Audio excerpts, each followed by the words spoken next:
สวัสดีครับอันนี้พาร์ทที่33แล้วนะครับ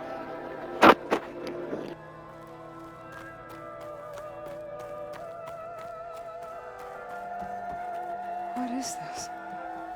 Just a few favorites from my collection. Rescued and stored here just before I went off-world. Take a look, if you like. I'm curious to hear your impressions. My friend is dead. Beta and Gaia are gone, and you want me to look at old paintings? Don't be so quick to dismiss the comfort we can find in art, or the insight we might gain.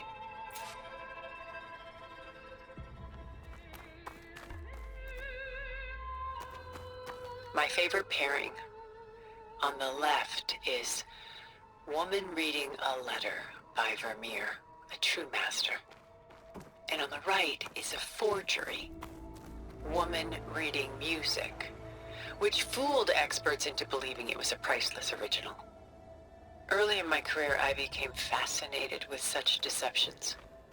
Eventually, I developed scanning software that could detect fakes with unparalleled accuracy.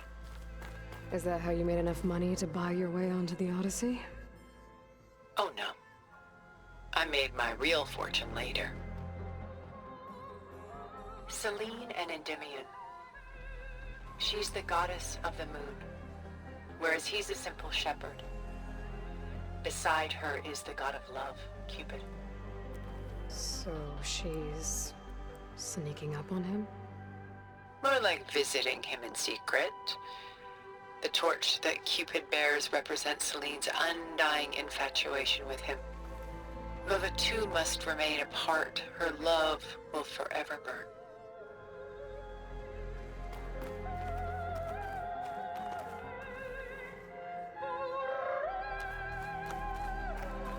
This is Rembrandt painting Jeremiah, a man in mourning. Mourning what? His home. The ancient city of Jerusalem. He foresaw its impending doom, but could do nothing to prevent it. So instead, he saved its treasures from destruction, just as I saved these works. You could say we're kindred spirits.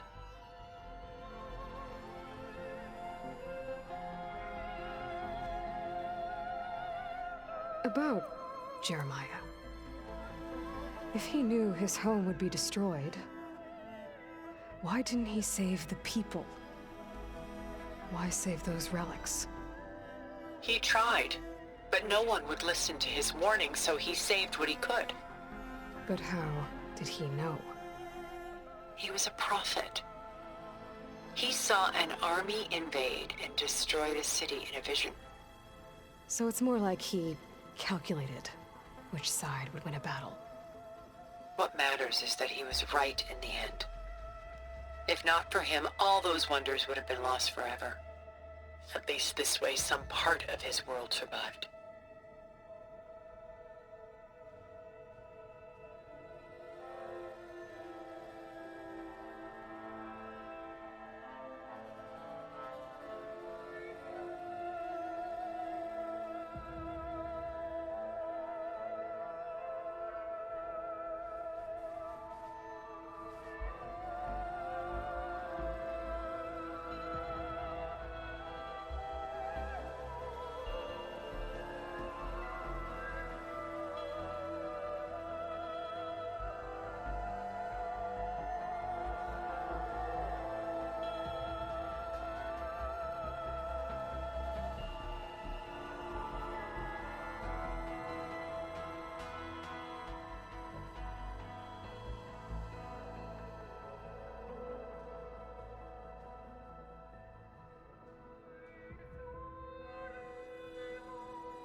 portrait of the painter, Rembrandt's son Titus, depicted in the habit of a monk.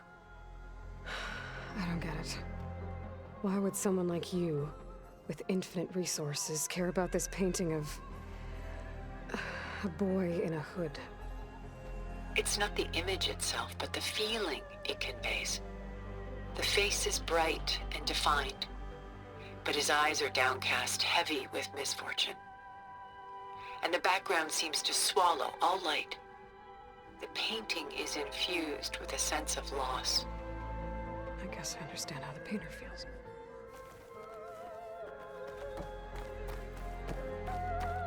Rembrandt's The Night Watch, by far the most famous painting my homeland ever produced. It was commissioned to honor a militia made up of influential citizens. I guess you must have been an influential citizen. In my day. But not as influential as you've been in this new world.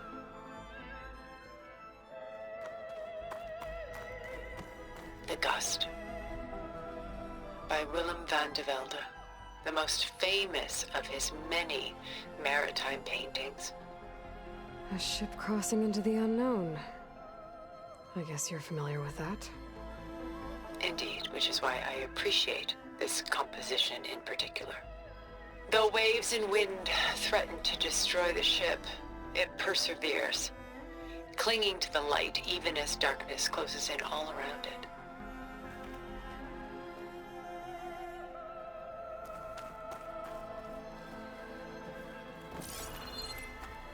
Where is the ship going? To a faraway land, most likely.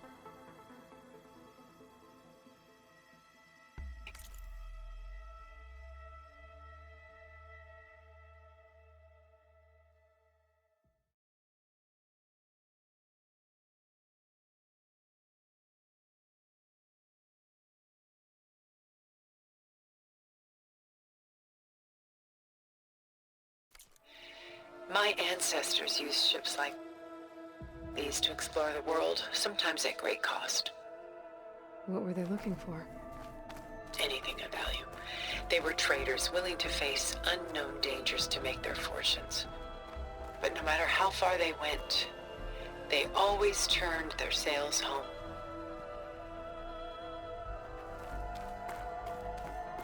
So this Van de Velde only painted ships? It was his specialty. Following in the footsteps of his father, Willem the Elder. The two had quite a journey of their own, taking them all the way to the court of a foreign kingdom. Did they ever come home?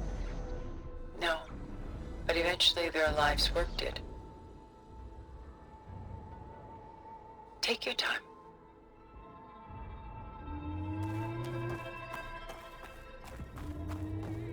The militia. They look disorganized. Where others painted such scenes in a stiff and stationary manner, Rembrandt chose to show them in action, preparing to march. He wanted them to feel alive. You can almost hear the commotion. Who's the girl in the painting? She's a strange one, isn't she? Bathed in light, though no one is paying attention to her. Many believe she's a symbol of the militia. A physical manifestation of their spirit, if you will. But she's not real? What's real in a painting? She's meant to represent the militia's virtue and victory. But I like to think they underestimate her. She looks as if she's seen something. What does she know? What secrets does she keep?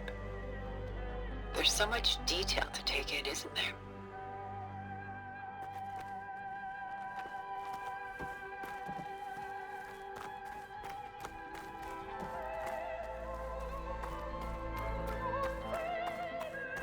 Works of art such as these can often cause us to look inwards at our own lives. I'm sorry about your friend. Had I been able to intervene, I would have.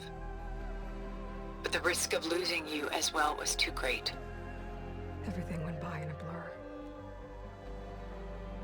I couldn't get to him. You know, long before holograms and focus recordings, People relied on art to memorialize their loved ones.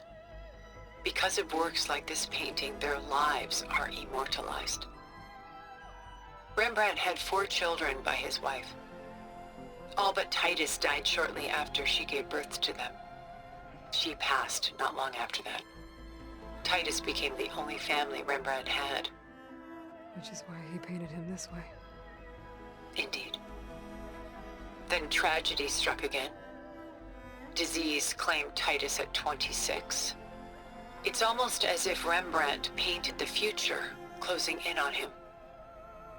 Rembrandt actually painted several portraits of Titus, but this one has always been my favorite.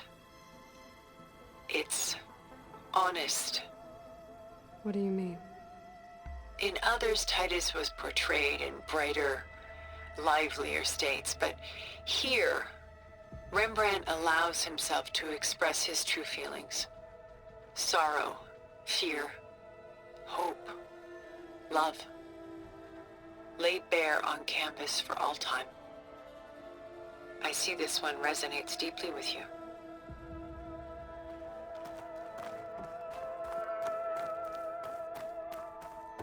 Why do you keep the forgery? I've always enjoyed studying the two side by side. Both painters capture light, color, and perspective.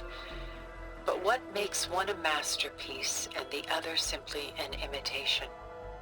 The forgery looks sharper. Good eye. The details are crisp. The contrast bold. It tells us more, and yet we feel less. What's in the letter? Who can say? What does the painting tell you? She's concerned. Whatever's written in the letter troubles her.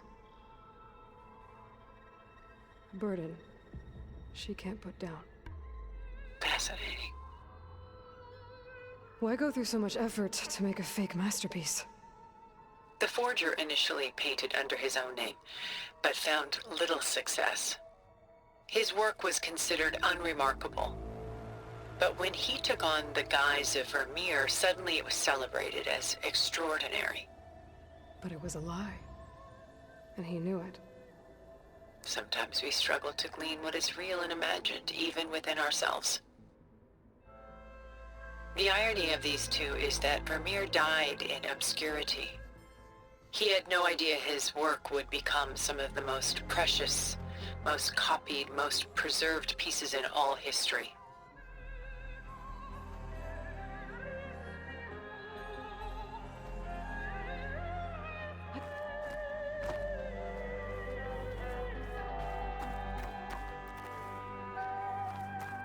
And why can't Celine and Endymion be together?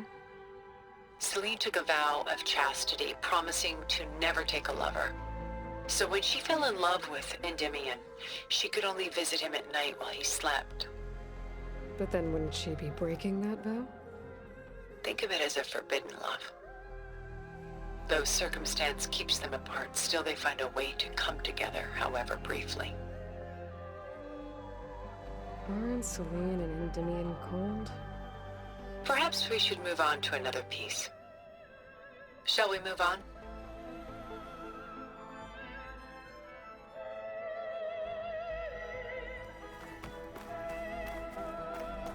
You know what I like the most about this piece? Even though he's the sole survivor, his home in ruins, left with only the remnants of his world. The light keeps the shadows at bay.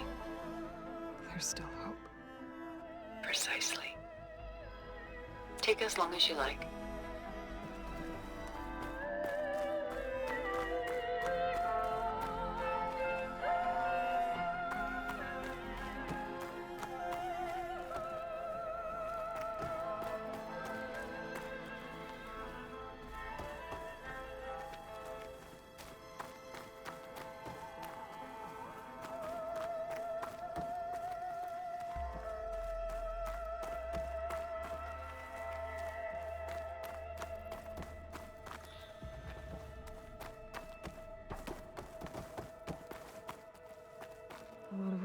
shoulders. I know the feeling. I should move on.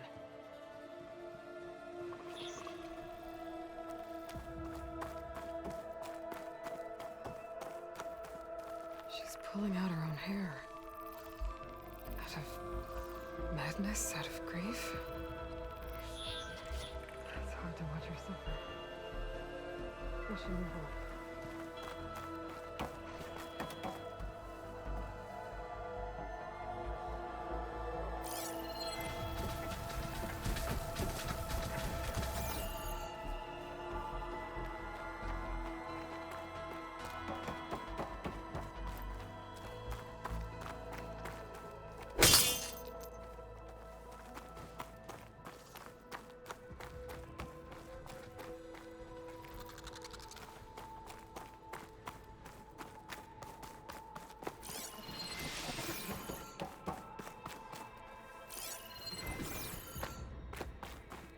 Stunning, isn't it? Paintings weren't the only masterpieces of my people's golden age. This is Von Vianen's leaded ewer, molded from a single sheet of silver. What was it for? How like Elizabeth you are. Function over form. Its practical purpose was less important than its meaning. Von Vianen created it in honor of his late brother, who himself was a famous silversmith. A memorial. Yes. Such beauty from sorrow. If this ewer was a memorial, how did you end up with it? As the Pharaoh's swarm closed in, my homeland's greatest museum gave it to me, along with many other works, in the hope that I could preserve them. A masterpiece like this was too important to lose to history. I even considered bringing it with me off-world to ensure its safety. Why didn't you? I took a calculated risk. This vault seemed more secure than the unknowns of space. Besides, I thought someday I might return. A long life, after all, has its advantages. Now, lo and behold, here I am.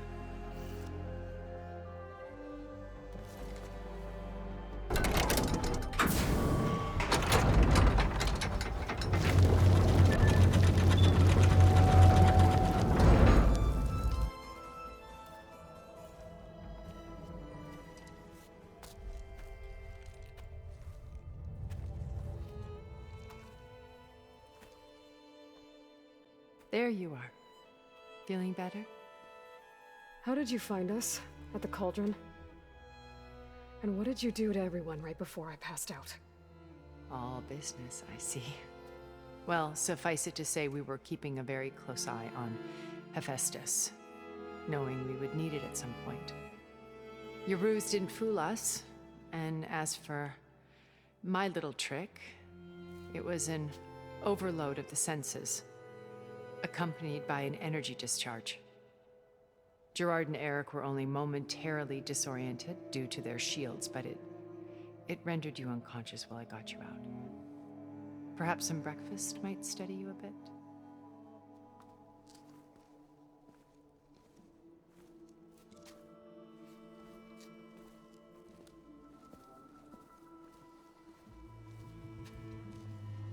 This was your house. The one you recreated for Beta, in the data channel you shared. How perceptive of you. Please, this way. After everything your people have done, you think I'm just gonna sit down and have a chat with you? They're not my people. They never were, and especially not now. You shot off into space with them, and lived with them for 1,000 years before coming back. So what made you suddenly turn on them? Quite simply, this. My old focus. You repaired it? But that means you've seen. Incredible things. What you've accomplished in 2 decades of life.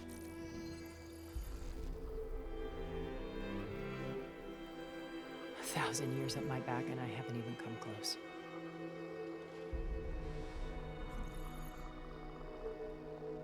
I'm sorry if I invaded your privacy, but I had to.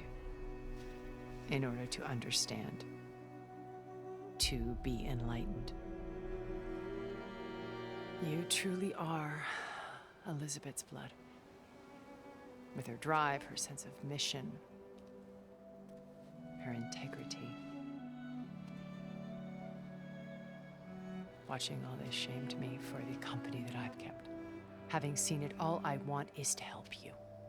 Even if it means stopping your friends? Especially so. Please, sit down.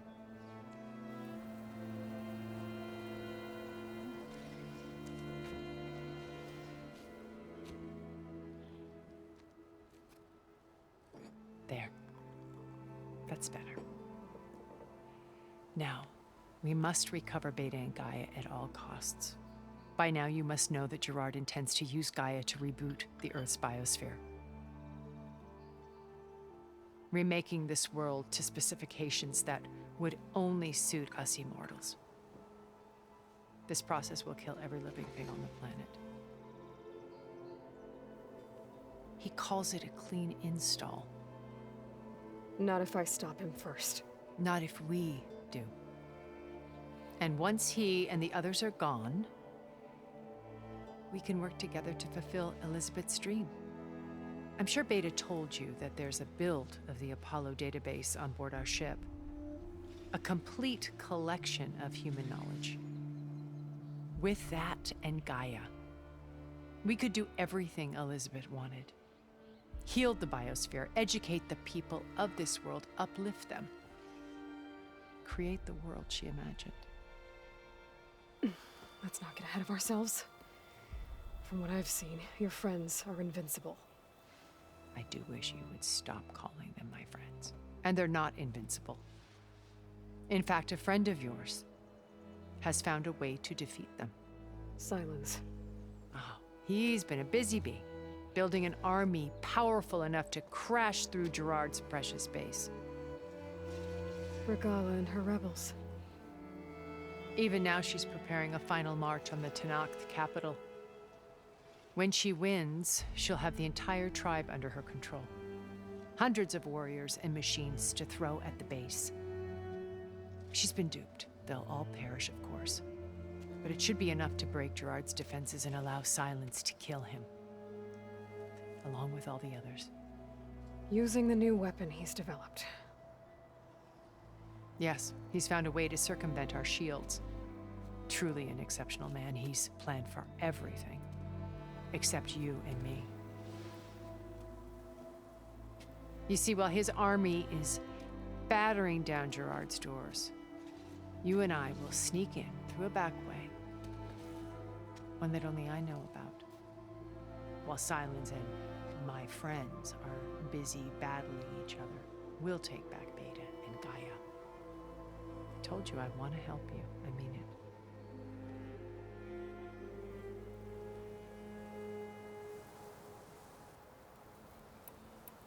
My old focus. How did you find it, let alone repair it?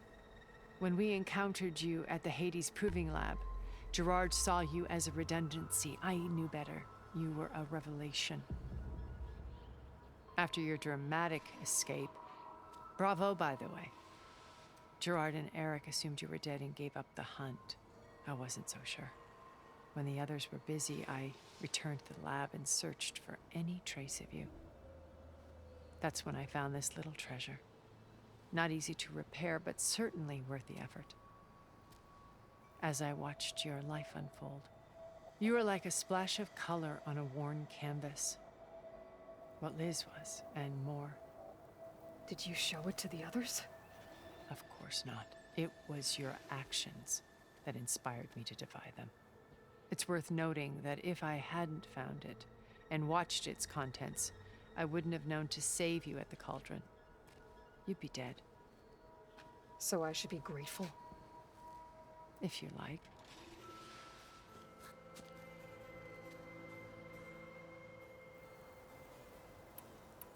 So you know all about me? What about you? What would you like to know? Well, start with your life on Earth. When I was 8, terrorists flooded my home city. Thousands drowned, my parents included. I was one of the few who survived. My guardian sent me to boarding school. Among my peers, I was the strange girl, the orphan to be avoided.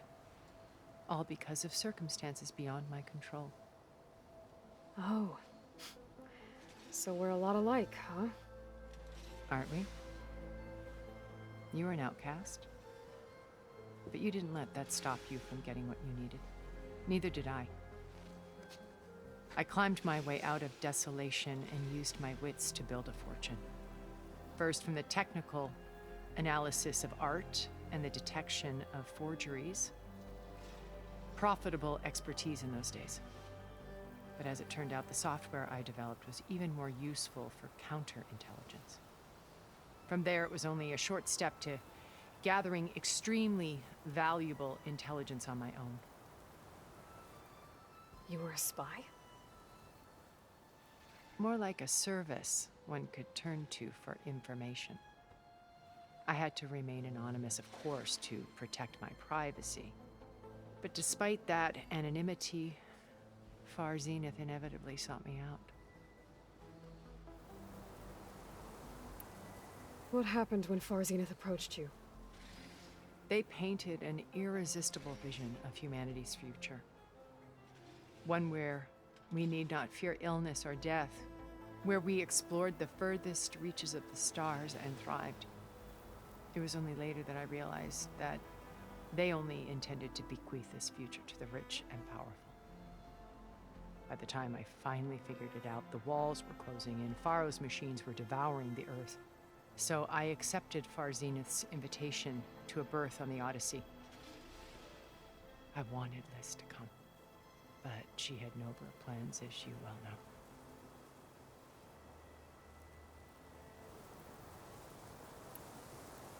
So you didn't know the other Zeniths were monsters until it was too late? I knew some of them were, certainly. It wasn't until we were off-planet that I understood the true scope of their greed.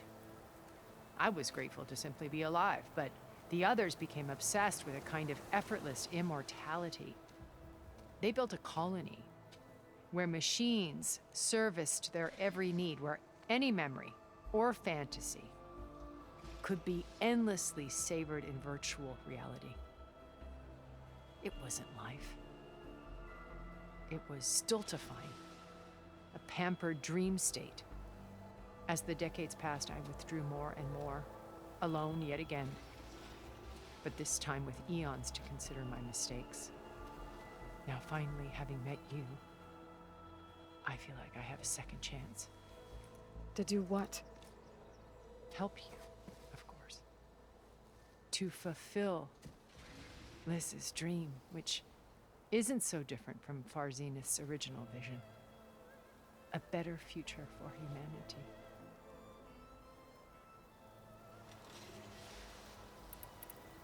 You said Beta is not in urgent danger, so what are the Zeniths doing to her? Putting her to work. Merging Hephaestus with Gaia. A difficult, time-consuming task, as I'm sure you know. They will compel her if need be. But her life is not in danger. She's the only one who can do it. Because you people made her to be nothing but a tool. Gerard's idea, not mine. They always viewed me with suspicion when I attempted any form of kindness towards her. That's why I created the data channel. A virtual place where we could speak in peace. So this channel you shared with Beta, none of the other Zeniths ever found out about it. Gerard believes he's the most cunning of all of us.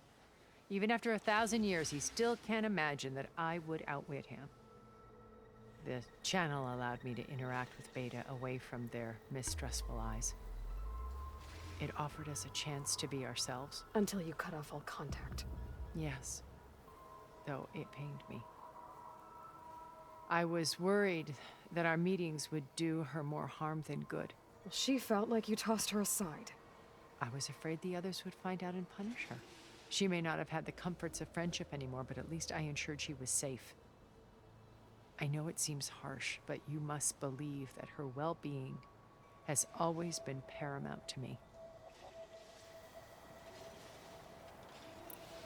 Why did you make the data channel look like this place? I built this house as a shelter to weather any storm, a safe place. Not just for me, but for the art stored below. Cultural artifacts of incalculable value. Truly some of the greatest achievements of human civilization. And you wanted Beta to see them? Yes. Her upbringing was so cold and technical. I thought if she could experience Vermeer and Rembrandt, it would bring something else into her life. A heritage every bit as valuable as the scientific and technical data being drummed into her. I'm sorry I had to cut off contact, but I'll never regret sharing this house with her. She needed its shelter even more than I did. Beta told me your colony was destroyed. That you came back to Earth because you had nowhere else to go. It's true. After we reached our destination, a planet in the Sirius star system, we spent decades building a new home. The physical constraints of Earth, the boundaries of mortality, gone. To think of what we could have done with it. It might have been a utopia. Instead, we stagnated, absorbed in effortless comforts and virtual realities. It took a cataclysm to finally yank us out of our stupor. What happened? A massive geological event. We knew of instabilities in the planet core, but we underestimated them. By the time the collapse was upon us, it was too late to stop it. Only a few of us made it to the ship in time. We set course for Earth, the only safe harbor left to us. Which you decided to make unsafe for anyone else. Not me. Gerard. He believes it's better to wipe the canvas clean than work around the smudges. No more primitive tribes, no more combat machines, only a blank slate to do with as he pleases. But we will stop him. All we have to do is get into that base. What exactly is your plan to sneak into the Zenith base? We will make use of a lesson I learned from an early age.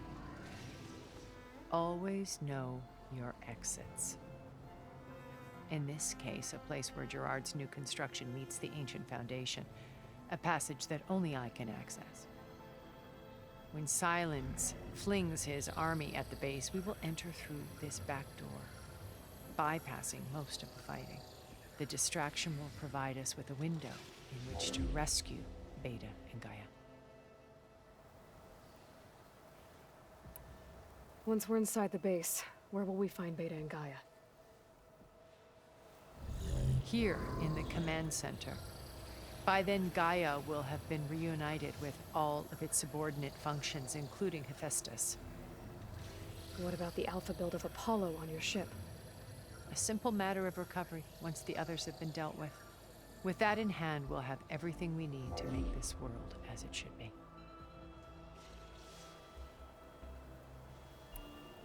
How do you know about Silence's plan? He isn't the only one adept at spyware. You hacked his focus? No, he's too careful for that. But his subordinates? Not so much. He gave additional focuses to the tribals he branded the Sons of Prometheus. The ones working with Regala. By tapping their focuses, I learned about most of his dealings. The distribution of override technology, the arming of Tanakh rebels, and the secret pact with Regala to attack Gerard's base. But how did he come up with a weapon that can take down your shields? That's the one thing I haven't been able to figure out, but however he did it, I'm quite certain it will work. With it and the Tanakh army, victory seems to be within his grasp. Such a shame he'll be disappointed.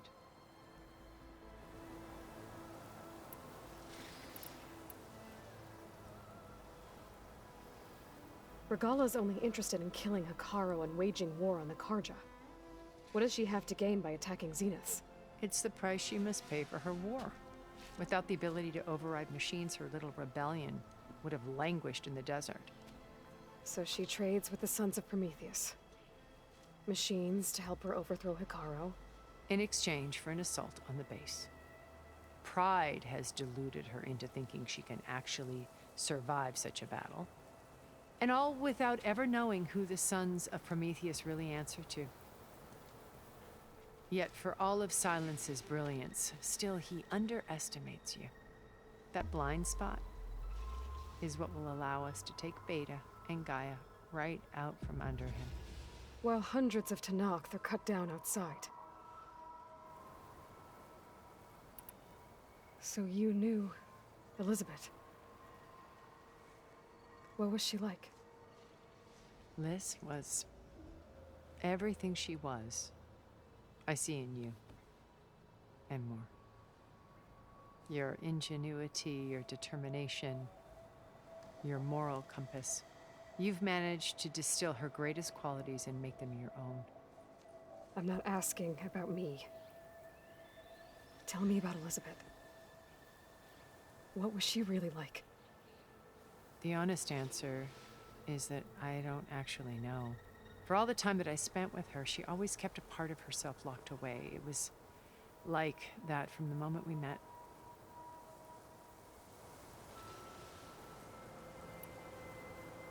So when you met Elizabeth, she was what? Distant? Aloof? Not aloof. Not exactly. It was a summit in Paris about machine learning, a touchy subject in those days, because regulatory authorities were just starting to clamp down on AIs. Liz gave the keynote address. She had already achieved great renown for her work in automated environmental reclamation. But in her address, she was just starting to imagine the next step, an AI-driven system that wouldn't just act on its programming, but actually take responsibility for its sphere of influence. To care about life. Not just follow orders. Revolutionary stuff. I was fascinated. And I wanted to meet her for a long time. I watched her after her talk. She had spoken with such moral authority, such empathy. But after that, she retreated. I could tell she felt uncomfortable with all of her admirers. It was as if giving the talk had cost her something. I didn't want to be a pest, so I planned my approach carefully. So how did you finally approach Elizabeth after her talk? I picked the right moment. The morning of the next day, right as she came back to the conference, she had just had her coffee. She was fresh, rested. It was like she had braced herself for the onslaught of colleagues. I asked if I could walk with her, then put forth a question about her talk that I thought was intelligent. Her answer made me realize it wasn't, but she was very welcoming. Almost as if we were previously acquainted. It was only halfway through the conversation that I realized she knew exactly who I was. It was quite a shock to me. My business was trafficking in secrets, and I took great pains to protect my anonymity. So that was Liz, perpetually one step ahead. I came to view our meeting as a metaphor for our friendship. She always seemed to know me far better than I knew her. I guess I know the feeling.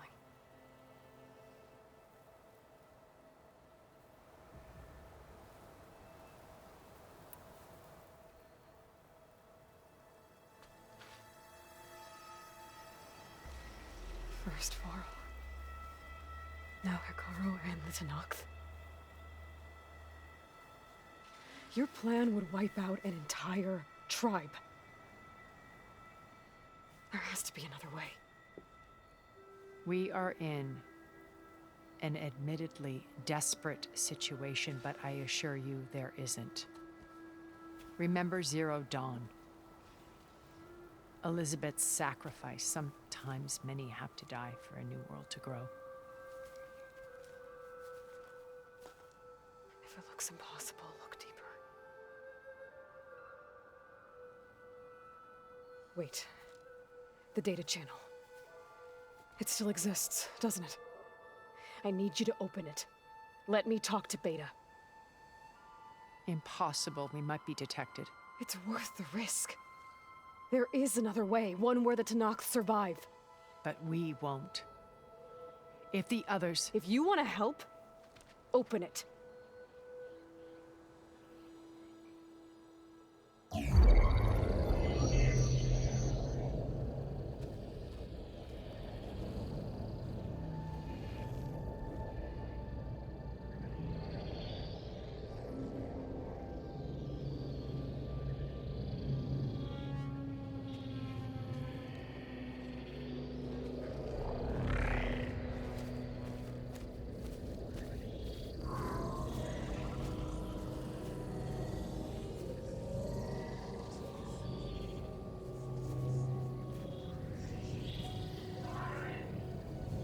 What are they doing to her? Virtual reality dissociation. The manual merge of Hephaestus will take hours upon hours of tedious micromanagement. If she resists the work, they run simulations to induce feelings of isolation and despair. Beta, can you hear me? You're alive. They're watching me. I can't hold up this extra projection for long. You should have killed me. No. No, look at me. I'm coming for you. I promise, okay? I just need you to hold out a little while longer and work on the merge.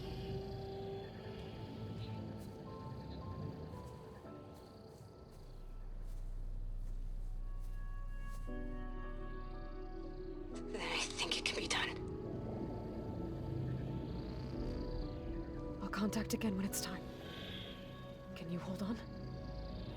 As long as I know you're coming for me, I can endure anything.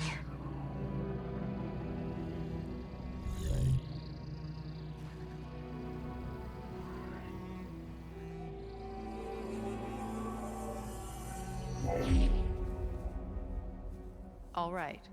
I did as you asked. Now I think you need to tell me what you're planning. I'm going to take Silent's army away. I don't need it. Only the weapon he made to penetrate your shields. And how do you propose to get it? Ask him nicely? Without Regala and her rebels, he won't have a choice.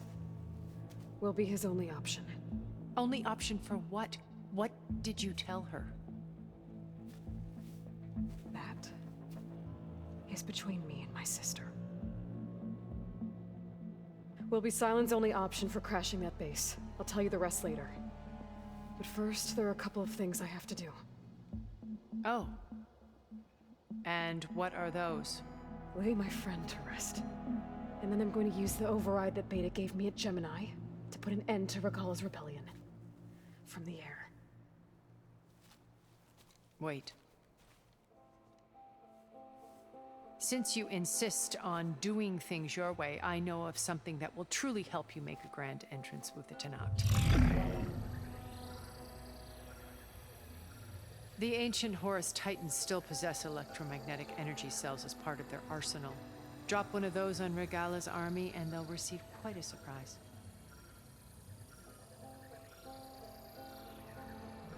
So go, do what you must. I'll come to your base if you manage to bring silence to the table. Not if. When.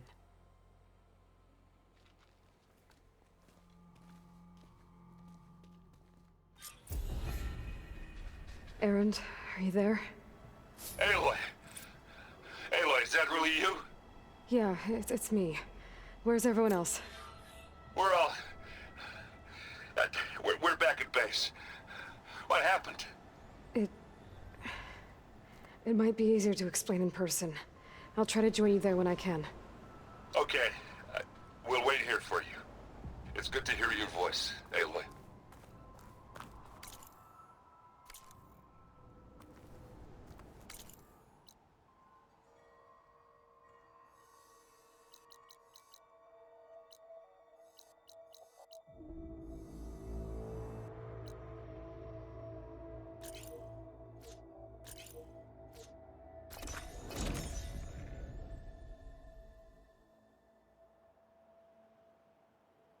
Just to let you know, I'm now patched into your focus network. Great. I take it the other Zeniths can't hear us? Of course not. And they don't know about your base either, in case you were wondering.